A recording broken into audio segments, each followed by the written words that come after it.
Often in unsolved cases, we will see witnesses come forward, onlookers who have seen strange events or notable people connected to an ongoing investigation. But what happens when the only real witness is a pet, an animal unwillingly left behind or even swept up in a crime? In this episode, we will examine just a few cases of this nature, as we explore 3 cases where animals witnessed unsolved mysteries.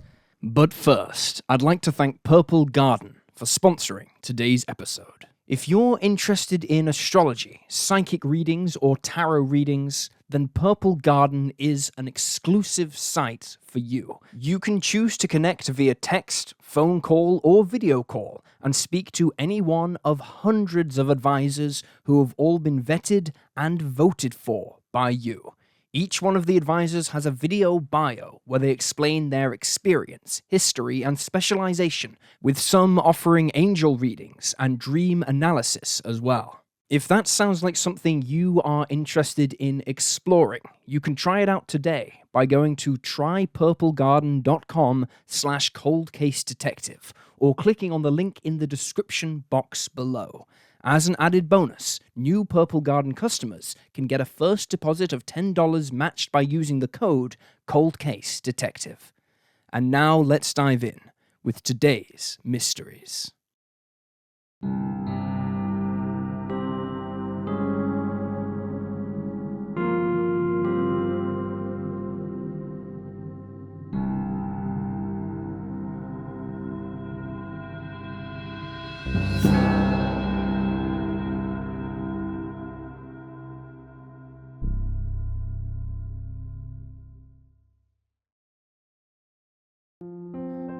Kirsa Jensen. 14-year-old Kirsa Jensen was last seen in Napier, New Zealand on September 1st, 1983. Just months away from her 15th birthday, Kirsa was a keen horse rider and an animal enthusiast who enjoyed spending her free time with her horse, Commodore, and volunteering at the local veterinary clinic.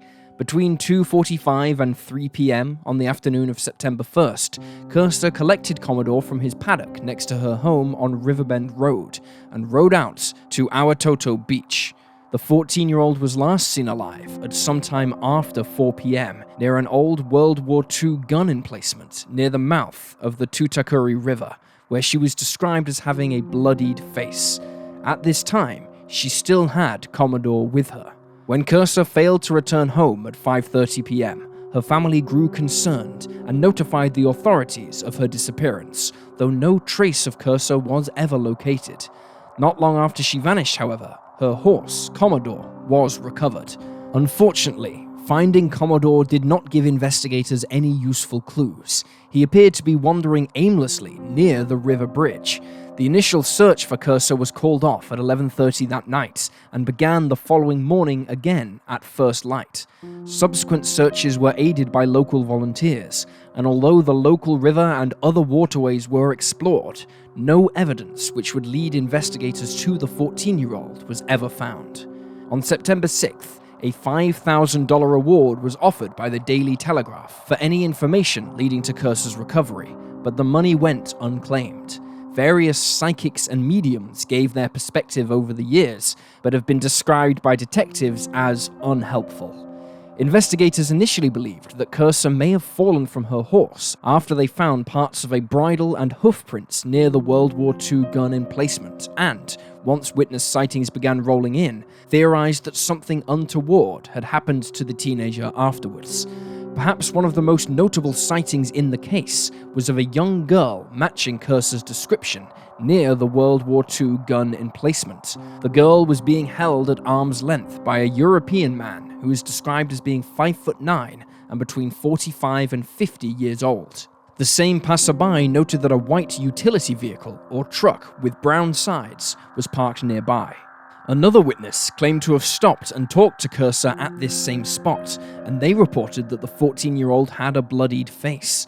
The young girl explained that she'd gotten injured after falling from her horse. She added that she was waiting on her parents, as somebody had already gone to alert them.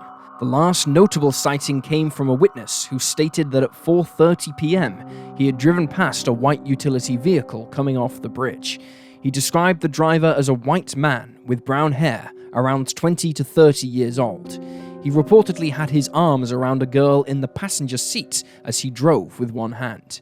Meanwhile, Commodore, Kirsa's horse, was seen by several witnesses shortly afterwards, tied to the gun emplacement.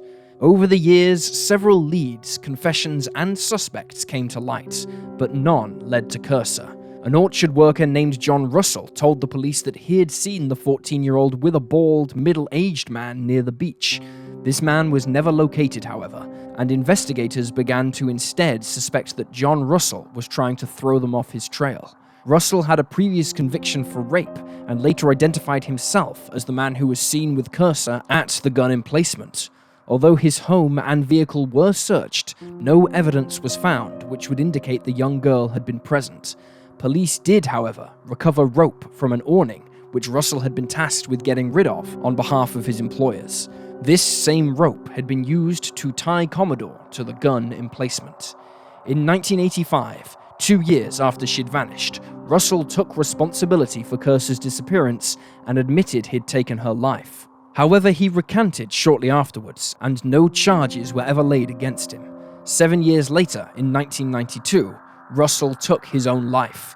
He had been staying at a guest house in the city of Hastings following his departure from Lake Alice Hospital, where he'd been getting help at their psychiatric facility. Russell left no note to explain his actions and did not confess to being involved in Kirsa's disappearance. In 2009, an officer in charge of the case stated there was probably more evidence to suggest that Russell was not involved than that he was. In 1999, another man in Melbourne, Australia, confessed to the murder, but no evidence could be found to back up his claims. Then in 2012, human bones were discovered in Napier, near Hastings Street. The remains included a skull, but were found to be not Kirsa's. Authorities believed that the remains were not linked to a crime due to their old age. In 2018, an officer who'd originally worked the case in the 80s told the New Zealand Herald that he felt the, quote, stupid bloody white truck, referring to the utility vehicle, had interfered with the case. He believed it was possible that it might not exist at all, and that it hindered people's memories of what they'd seen on the day of Kirsa's disappearance. Kirsa Jensen was 14 when she vanished from Napier, New Zealand on September 1st, 1983. She was last seen riding her horse, Commodore, on Awatoto Beach before being witnessed at the nearby gun emplacement. If you have any information about Kirsa's case, you can call the Napier Police on 06 831 0700. Gail Joiner. 13-year-old Gail Lorraine Joiner was last seen in Thonotasassa, Florida, on September 22, 1972. After she returned home from school that day, she had a sandwich and decided to walk her pet raccoon, Bandit, whom she often took out on a lead. The two headed out together, and Gail was seen by a passerby standing near a white vehicle parked on the edge of a wooded area. The 13-year-old never returned home that day, and neither she nor Bandit has ever been seen or heard from again. Gail's parents do not believe she left of her own accord. With 6 siblings, she was used to a boisterous household and had no trouble at home. She was close to her siblings, especially her older brother, and although the family had recently moved from Michigan to Florida, Gail was, by all accounts, adjusting well and had already made new friends. Notably, the 13-year-old was also not wearing shoes at the time of her disappearance and had not taken any of her belongings, which seems odd if she had intended on running away from home. Gail's parents suspect that she was forcibly taken, believing their daughter could be lulled into a false sense of security by someone taking an interest in Bandit, whom she loved showing off to people. Witnesses who came forward after she was reported missing detailed seeing her near the wooded area with the white car. However, the vehicle has not been found nor identified, and furthermore, nobody saw her enter it. It is unclear if the driver was involved in her disappearance, but Gail's sister, Linda, recalled that hours before her sibling vanished, she too had been approached by a stranger in a white car who had attempted to lure her inside, indicating that a predator may have been wandering around the area searching for a victim. An extensive search of the local area, which involved 200 volunteers, scent dogs, helicopters, and divers, failed to produce any evidence of the missing teenager. The police searched a local trash pit after being tipped off by an anonymous individual, but found nothing. Over the years, investigators have brought 17 raccoons to Gail's parents, who believed that they could identify Bandit due to the distinctive scarring he had from a burn on his foot and a scrape on his nose. All 17 raccoons were ruled out as being Bandit. Over the years, several people have confessed to taking Gail. In the autumn of 1973, John Paul Witt and Gary Tillman confessed to snatching and taking the life of an 11-year-old named Jonathan Kushner in Tampa, Florida. The two men were suspected of possibly being linked to Gail's case, but no evidence was ever found to connect them to the disappearance, and Witt was subsequently executed in 1985. Serial killer Gerald Stano was another individual who was thought to be potentially linked to the disappearance. According to the book Blind Fury by Anna Flowers, Stano confessed to taking the young girl's life, but later walked back his confession. Stano was mostly active in eastern Florida, and his first confirmed killing occurred in 1973. Across the span of his criminal career, he had made numerous false, or at least questionable confessions, and admitted to the killings of 41 women before he was executed in 1998. Gail's case is still unsolved. A Jane Doe with case number 16314 bears a striking resemblance to Gail, but has been ruled out as being the 13-year-old. 13-year-old Gail Joiner was last seen in Thonotosassa, Florida, on September 22, 1972, when she took her raccoon Bandit on a walk. Gail is described as a white female with brownish blonde hair and brown eyes. At the time of her disappearance, she was 5 foot tall and weighed 100 pounds. When she was last seen, she was wearing a navy blue and white striped pullover top, Levi brand jeans, and no shoes. Gail also has freckles on her face and a scar on her cheek. If she is still alive, she will be 63 years old. If you have any information about her disappearance, you can contact the Hillsborough County Sheriff's Office at 813-247-8000. Julie Williams and Lollie Winans.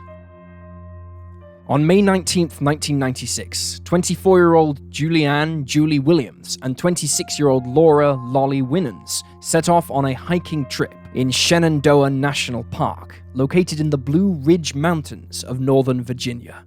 In the company of the couple's golden retriever, Taj, the two women were celebrating Lollie's new job, which she planned to start on June 1st. But by May 31st, neither woman had been seen or heard from. The pair had not returned from their celebratory trip, and so Julie's father reported his daughter missing. Before long, a search by park rangers was underway. They located the couple's car just north of Skyland Lodge and eventually stumbled across Taj, who was unleashed and wandering around the park. The following evening, the two women were found. Their bodies were still at their campsite on Bridle Trail. Their throats had been slashed. Although the area around their campsite was busy, they likely went unnoticed because they were off the trail. Backcountry regulations at the time stated that backpackers had to camp away from trails, fire roads, and developed areas. Investigators put together a vague timeline of the couple's last movements using their camera. Photos indicated that they had arrived at the park on May 19th and headed into the woods on White Oak Canyon Trail before emerging from the area days later. They then hitched a ride with a park ranger, where they renewed their camping permit before setting out again. After climbing Hawksbill, the highest mountain in the park, they set up camp near the Appalachian Trail. Shortly after this, they were viciously and fatally attacked. The investigation into Lollie's and Julie's deaths stalled shortly after it began. It wasn't until July of 1997 that some movement was finally made when a Canadian tourist named Yvonne Malbasha was forced off the road and off her bike by a man driving a truck. The man, identified later as Darrell David Rice, was furious as he attempted to force her inside his truck and screamed sexual profanities at her. Yvonne managed to hide amongst the trees as Rice attempted to run her over, but he eventually gave up and drove off. When his truck was later searched, hand and leg restraints were found inside. In 1997, Rice was a single man living in Columbia, Maryland, with no children. He had no criminal history, but had been fired from his job at Maryland's MCI System House 1 month before Yvonne's attack due to his aggressive behavior. Ruesch was known to yell abuse and sexual profanities at his co-workers, steal their lunches, bump into them so they'd spill hot drinks, and even once punched a hole in the wall of the men's bathroom. After the attempted assault on Yvonne in 1998, Ruesch pled guilty after he was charged with attempted abduction. He was given 11 years in prison. Subsequent interviews law enforcement conducted with Ruesch led them to believe he may have been responsible for the murder of Lollie and Julie. He obviously knew the park, exhibited predatory, violent behavior towards women, and reportedly even said that Julie and Lollie deserved to die because they were lesbians.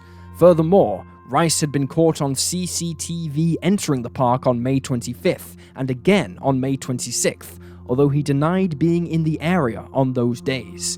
He was also seen returning once more on June 1st with 2 friends. He admitted to being at the park on this day. In April of 2001, Ruesch was charged with the murder of Lollie and Julie, but a lack of forensic evidence was prevalent in the case. In 2003, a hair found at the crime scene was tested. It was not a match to Ruesch or the victims. In 2004, the charges against Ruesch were dismissed without prejudice, meaning he could be charged at a later date.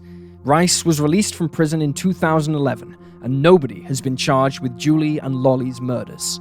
Deirdre Enright, the founder and director of the Innocence Project at the University of the Virginia School of Law, who was part of Ruesch's defense team back in the early noughties, has put forward another suspect, serial killer Richard Winans.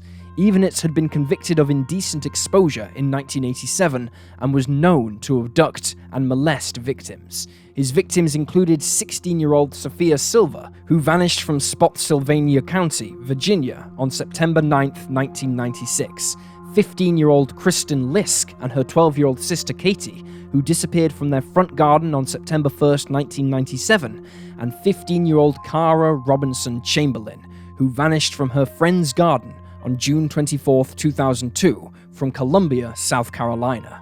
Cara managed to escape Winans and identify him.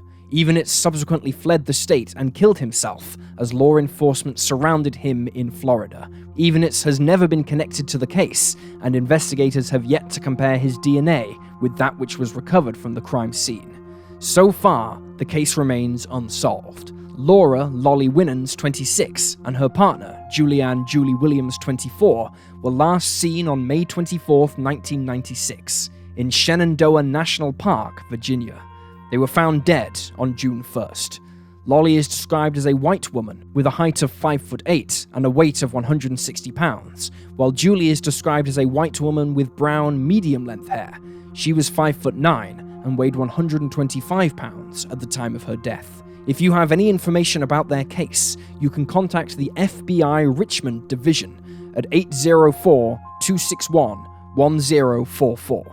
Alternatively, you can submit an anonymous tip online at tips.fbi.gov. And there you have the facts. Please leave a comment down below with your own theories and speculations, and remember to like this video and subscribe to support the channel. Thank you for watching. Stay alert, stay safe, and I'll see you next time.